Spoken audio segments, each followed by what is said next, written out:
Sebelum kalian berbuat baik atau berkorban kepada seseorang dengan pengorbanan yang besar, aku saranin kalian harus tanyakan dua hal ini kepada diri kalian sebelum kalian berbuat baik atau berkorban untuk orang lain, agar di kemudian hari apapun yang terjadi, hati kalian tetap damai gitu, tetap ikhlas gitu, nggak sakit hati, nggak merasa kesal dengan diri sendiri gitu. Jadi lebih baik sebelum memulai itu ditanyakan dua hal ini dulu kepada diri kamu.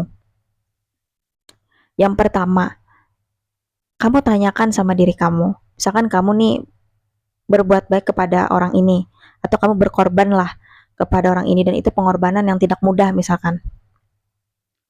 Kamu tanyakan pada diri kamu, kalau misalkan dia nggak bisa balas kebaikan kamu kira-kira gimana respon kamu ke dia?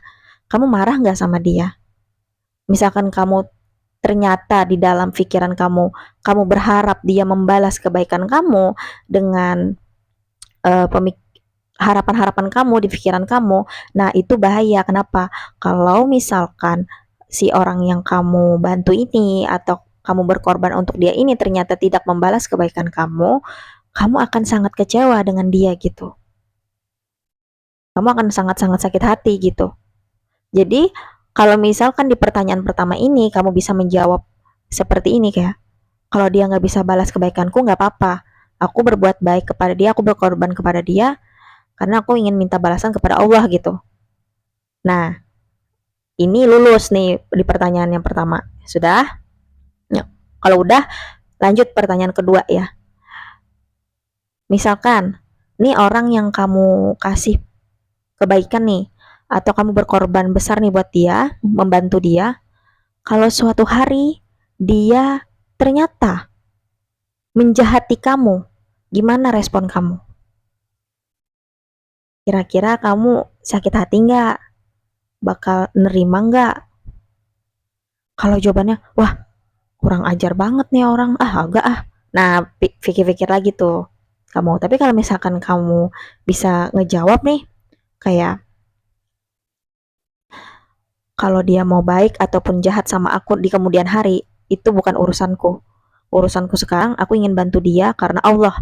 Nah, dua pertanyaan ini lulus, lakukanlah kebaikan atau berkorbanlah untuk orang lain. Berarti kamu benar-benar itu di titik ikhlas. Jadi apapun yang terjadi di kemudian hari sama orang yang kamu bantu atau kamu tolong, entah dia berterima kasih atau enggak, entah dia akan baik terus sama kamu atau malah dia jahat sama kamu akan tetap damai.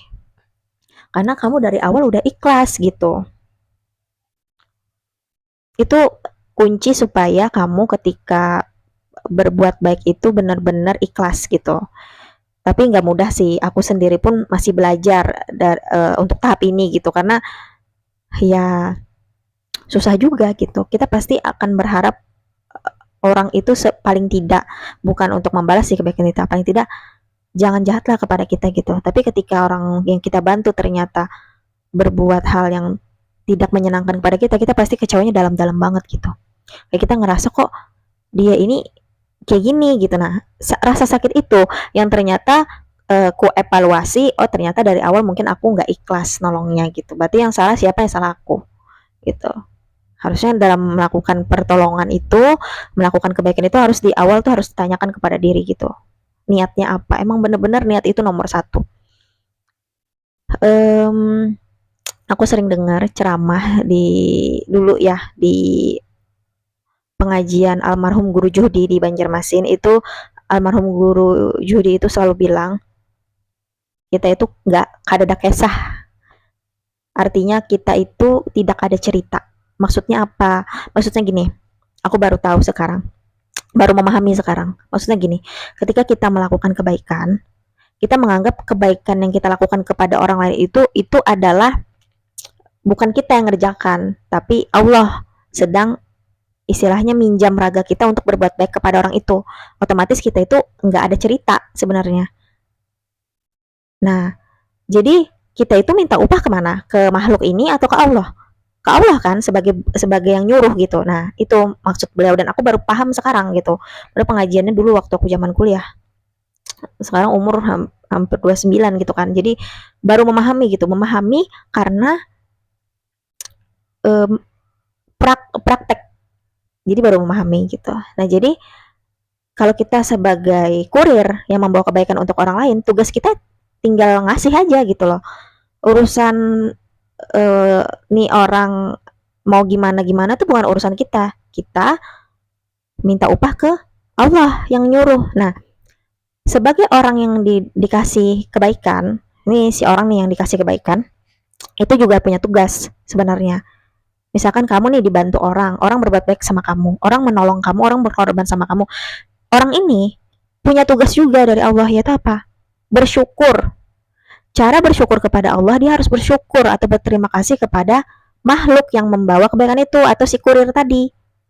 Baru dia bisa dicap bersyukur. Misalkan nih aku ngasih kebaikan kepada seseorang, terus seseorang itu kayak bilang, enggak ah ini dari Allah, kamu tuh bukan apa-apa gitu.